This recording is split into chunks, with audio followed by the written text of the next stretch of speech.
हे जे सगळे विषय आहेत ते त्या समुद्राच्या वाळूप्रमाणे रेतीप्रमाणे आहेत. जितकं आपण त्यांना चिकटून बसायचा प्रयत्न करू तेवढे ते सगळे विषय एक ना एक दिवस आपल्या हातातून निसटून जाणारे आहेत. हे जर वेळेमध्ये आपण ओळखलं नाही आणि त्यांना चिकटून बसलो तर एक दिवस अशी परिस्थिती येईल की हा देह हा सुद्धा इदंतेचाच विषय आहे, पण आपण तो अहंतेमध्ये विचार करणार आहोत. हा जाण्याची वेळ येईल, पण आपल्याला आपल्या आत्मस्वरूपाची अनुभूती येणार नाही. आणि आत्मस्वरूपाची अनुभूती आला नाही तर मग आपलं हे जे काही चालू आहे इदंता, म्हणजे हा परमार्थ आपला जो काही चालू आहे त्याचा विशेष उपयोग होणार नाही.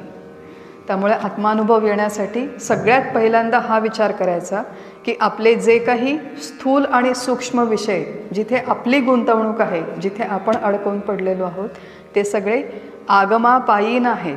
थोडे शास्त्रीय शब्द वापरणारे अधूनमधून. आगम म्हणजे येणारे, अपायीन म्हणजे जाणारे.